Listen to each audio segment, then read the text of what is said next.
eyes are killing me, man. Good morning. If I have to keep rubbing my eyes, I'd be like, whoa, what's going on, Mr. Krause? Rough night? Yeah, rough night. I went to bed at 8:30. Yee! Which is why it's 4 o'clock in the morning. Well, actually, it's 4:50 in the morning right now.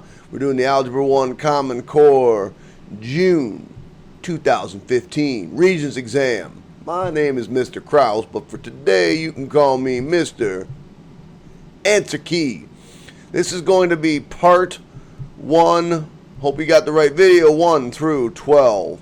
Remember, kids, all of this stuff can be found at my website at www.mrkrausemath.com. Look under Regents Review, and you'll find it. Make sure you hit Algebra 1, not Algebra 2, and that's, of course, you're taking the Algebra 2 test, and then, in which case, what are you here for? A little warning, don't cheat. Oh, my head's flying away there. Don't cheat. If you're here for the answers, that's cool. The solutions, that's cool, but you better have done the work first. You got it? Hit the subscribe button. It's down here somewhere. I think it's red. It's down there somewhere. Hit the subscribe button. Hit the like button. Hit the comment button. Drink Dunkin' Donuts coffee. Oh, yeah, Dunkin' Donuts coffee. Yeah, I've made exactly $0 from them, but that's okay. I just keep drinking the coffee because, you know, it keeps me awake at 4 o'clock in the morning. All right. You guys ready to rock and roll? Rock and roll, rock and roll. Where the heck's page 1? Problem number 1. We're going to do problems 1 through 12. The cost of airing a commercial on television is modeled by this equation, where N, that's this, is the number of times the commercial is aired, based on the model, which is true. So N is the number of times the commercial is aired. The commercial costs $0 to produce. Well, even if you made no commercials,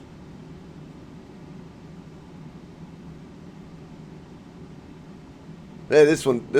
If you made no commercials, it would cost $900. These must be like startup costs or something like that. And then it's $110 per commercial. So that doesn't even make any sense right there. The commercial costs $100 and $10 to produce and $900 each time. So do you see how this is multiplied by N? That's the per or the each or every time or something like that. So that one doesn't make no sense. Commercial costs $900 to produce and $110 each time it is aired. That's a good possibility right there. The commercial cost, yeah, that they just added the two together. That was dumb. This is the right answer. Number 3 should have been easy. The graph below represents a jogger's speed during her 20-minute jog around. So you should understand what's going on.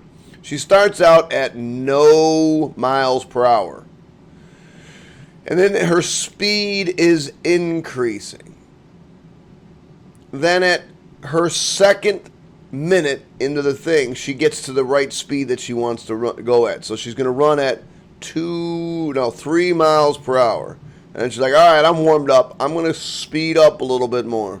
So now I'm going to run at 5 miles per hour. By the way, 3 miles per hour is really not running, I don't think. I don't think you can consider that running. Then she's going to like, oh, my God, my, I don't know. And then she speeds up a little bit more. And then now she's running at 6 miles per hour. I guess she did that for a couple of minutes and then got tired and slowed down. Ran for this one for a constant rate. Then she's like, oh, my God, there's a dog after me. Way up here, up to 8 miles per hour. Maybe she's like, all right, for this last little bit, I'm going to sprint. I'll run. And then got home. Anyway, whatever.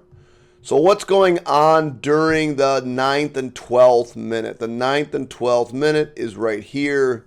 She gets up to 6 miles per hour and she stays there for 3 minutes. She's not standing still. She's going 6 miles an hour. She wasn't increasing her speed at that time. It was staying the same. Her speed wasn't decreasing. Her jogging was at a consistent rate right there. Choice number 4. Hope you understood that problem. Yay, that problem's over with. If the area of a rectangle is represented by this, then the product of the length and the width of the rectangle could be expressed by, I hope you recognize this thing as the difference of perfect squares.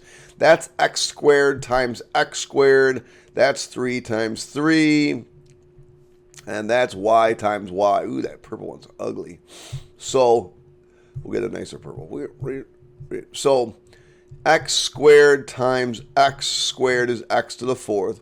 Because it's the difference of perfect squares, which means it's a subtraction, the only way to get a negative is a positive times a negative. And the way to multiply to 9 is 3 times 3. And the multiply to y squared is y times y. So there's your answer. Oh, by the way, this should be x squared. So x squared times x squared. So we're looking for an x squared times x squared. One's positive, one's negative. Probably it looks like this one. They put negative first, I put positive first. It doesn't matter. Which table represents a function? A function in its very simplistic state says we can have no repeating x values. So no repeating x values. None at all.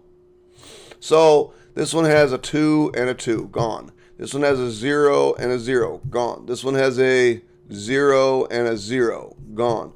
3, 5, 7, 9, no repeating x values. There is your winner. What the heck did I just say? Which is inequalities. I'm not even going to look at the answers right now. I'm just going to look to see what we got here. It's shading up. So I know that it's y is greater than.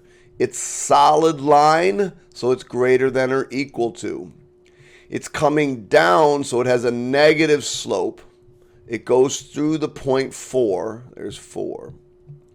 So now the only thing I got left to figure out is the slope. Let's see how many answers. Let me see my answers if I can get rid of all the answers. Greater than or equal. This one's less than or equal to. Gone. This one's less than or equal to. Gone. This one has a y-intercept of 4. This one has a y-intercept of negative 3. There's your winner. And let's just check. Down 1, 2, 3 over 1. So my slope is down 3 over 1, down 3 over 1. Boom. Boom.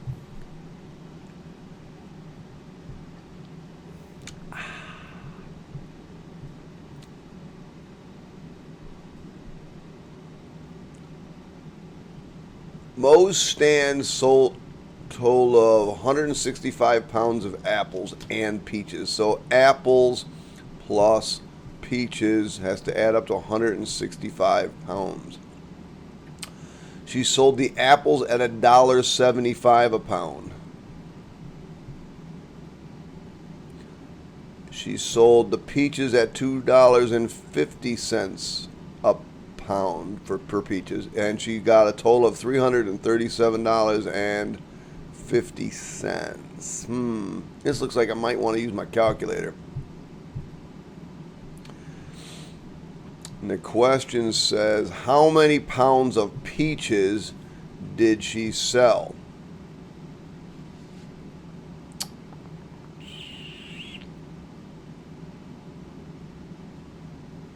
I think I would work backwards in this case. Let's assume she sold, if these are peaches, let's assume she sold 100 pounds of peaches. That would mean it would be 65 pounds of apples. I think it's easier to work backwards in this problem than to work forward. So we'll do 1.75 times 65 plus 2.50 times 100. And if it's 337.50, we're done. 363.75. Nope. So let's try this. Let's try 65 pounds of peaches, because that's the next one. And that would make it 100 pounds of apples. So we'll go back to the calculator. Getting old, so I'm going to be lazy. We'll make this 65. And we'll make this 100. 37.50. There it is. Big answer. Big winner. The only other way to do this would be use the elimination method for solving equations, and I just didn't choose to do that. Morgan can start wrestling at age 5 in Division 1. He remains in that division until his next odd birthday. So he's going to be 5 all the way up to his birthday at 7. As soon as he gets to 7, he's going to go up an age group, it looks like, which correctly represents that information. Here's a kid that at age 5, it looks like he's in, and then goes all the way up to 7, but just as he gets to his 7th birthday, he moves up an age bracket. That one's looking pretty good. Let's check the rest of them, though. That looks like it's probably the right answer. This one says he's 5 up until age 7, but look, he's in this bracket at age 7 and in this bracket at age 7. I think that would get confusing, so that's probably not right. This one says he can't join when he's 5, but it looks like he might be able to join the next day. That doesn't make any sense. And again, this one says you can't join at 5. And at age 7, again, every time you turn an age, you're not allowed to wrestle, I guess, on your birthday. So basically, this one says no wrestling on birthday. You can't wrestle on your B-day. That doesn't make any sense. Choice 1. Moving on. What are we on? 8 already? Oh my gosh, we're flying. Don't worry, this test gets hard. Crazy sons of New York State, crazy sons of guns. Which statement is not always 2? The sum of 2 rationals is rational. So if you add any 2 fractions, you're going to get a fraction. If you add any 2 decimals, you'll get a decimal. So that's always true. The product of 2 irrationals is rational. Product of 2 irrational numbers is irrational. I don't even know if that's ever true. We'll see, though. Let's go back to that one. The sum of a rational number and an irrational number is irrational. That's true. That's always true. The product of a non-zero rational number and an irrational. So in this case, let me give you an example of this case. 5 plus the square root of 2. Well, that would be something like, if you did that on your calculator, you go, okay, that's 5 plus the square root of 2. Boom, fistful of decimals. It's irrational. Okay? And, I can't come up with an example that wouldn't work. Or if I did 5 times the square root of 2, boom, and you get a fistful of decimals. So these 2 are always true. Now, this one could be true. You could take the square root of 2 and multiply it by the square root of 2, and you would get the square root of 4, which is just 2. But you also could take the square root of 2, multiply it by the square root of 3, both of which are irrational, and you get the square root of 6, which is irrational. So this is the one that's not always true. I seem to love to ask that question year after year after year after year. Here's the graph of this function below.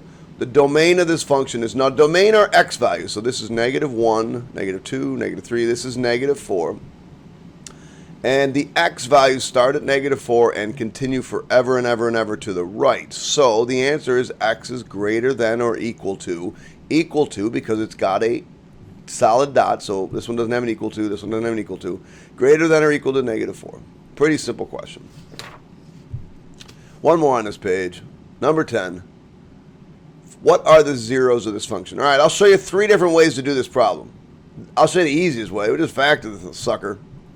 X minus 15 plus 2. Now those are the roots, or these are the factors. It didn't ask about the factors. It asked about the roots or the zeros. So x equals 15 and x equals -2. You got to understand the difference. These are factors. These are roots or zeros. So there's one way to solve. What is it? This one? There's one way to solve it. Another way to solve it is just plug them in and see if you get it. So you get, take 15, stow it into x, and type it in. X squared minus 13x minus 30. And that one worked. And then do -2, stow x. Checking the first one always sucks. X, enter, and then just type that in, enter, boom, boom, boom, and I get zeros. And the last way would be just to graph it. I'm plussing that twice all the time. X squared minus 13x minus 30. You're not going to see the whole graph, but you'll see enough to part of it. And, oops, I don't know why I put a negative at the end. Delete, negative. You'll see the, I didn't type that in right. Tab, x squared minus 13x minus 30. Let's try that again. All right, so you don't see all of it, but you know it's going in this direction, so you just go, there it is. And there are your zeros, negative 2, and way over here at about 15. Boom, done. 2 ways to do it. Oh, you want to know for sure? Hit the trace button. You go menu, trace, and then graph trace. And if you go to the left, there it is, 0. It says 0 on it, and it tells you it's negative 2, 0. You got to go all the way down here. Come on, come on. If you want to know the vertex, it'll stop at the vertex too. Minimum. There it is. There's the vertex of the minimum. And it'll even tell you that it's the minimum. Oh my gosh. This calculator is awesome.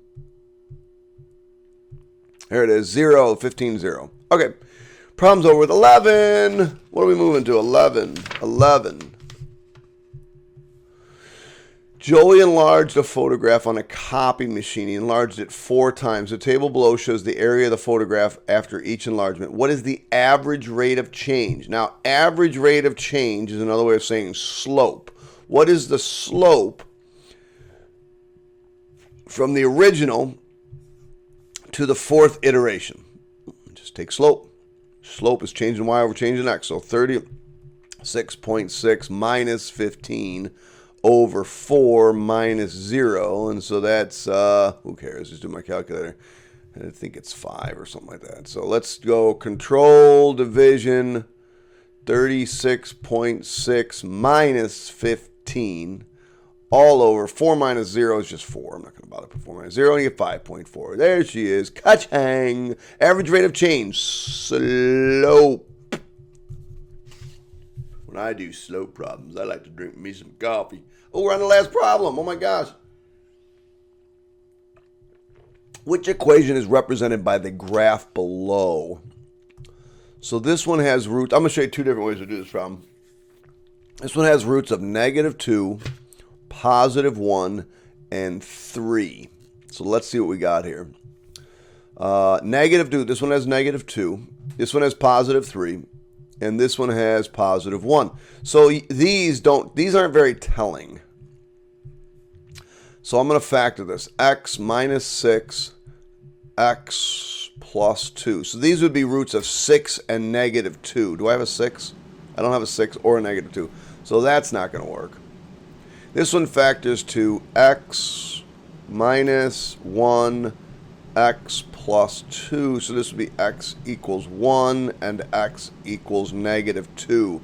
So 3, positive 1, and negative 2. That looks like a winner right there. But it could be more than 1. Let's factor this. It's x minus 6, x. Oh, they tried to trick you. Them sons of guns. This is one, I don't know what it is about the 5 and the 6 factoring, but everybody wants to use 3 and 2. And that's why they tried to trick you. Ha! Sons of bees, man. Sons of bees. That's why I'm going to show you 2 different ways of problem. If you can do a problem 2 different ways, you'll get it right. This is x minus 6, x plus 1, and that's not going to work. So that one doesn't work. So the answer is 2 only. But the fact of the matter is, I can graph this. So let me bring this off to the side. As much as possible, I guess. Let me erase all this. The answer is 2 only, right? Yeah, the answer is 2 only. But let's see if I can graph this sucker. Well, let me go to the left. That bothers me. All right.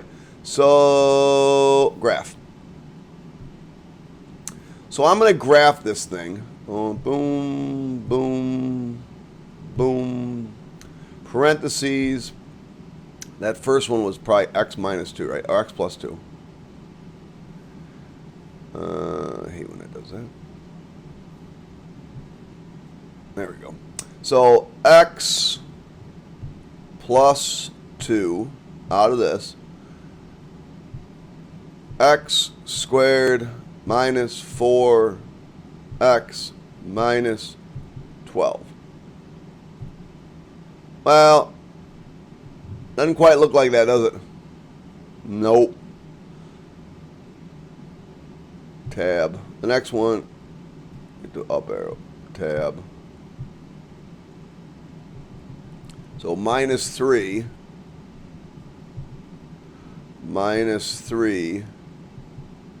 plus x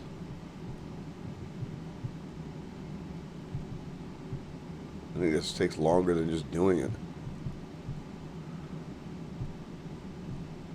That one kind of looks like it. That one looks like it. There she is, brothers and sisters. All right, and then the last one is, now if this one's right, it should mirror right over that thing. X minus 1 parenthesis x squared minus 5x, x squared minus 5x minus 6. And it should go right over that thing. And it does not. It clearly does not. This is the most difficult factoring for students. I don't know what it is because you guys get so hung up on 2 and 3 add up to, oh my God, 2 and 3 add up to 5. 2 and 3 multiplied to 6, it's got to be 2 and 3. And look, my roots are 2 and 3. This has to be the right. They were trying to mess with your mind and you hopefully didn't fall for it. Solve your problems 2 ways. If you can solve problems 2 ways, you will crush this test. Crush it. Not even regular, just crush it. Until you get those other questions in the end, and they're kind of a pain in the neck. Anyway, that's it, kids. That's all she wrote. If you like the video, hit the like button. If you don't like the video, don't hit the like button. No, don't hit the like button. Don't hit the... No.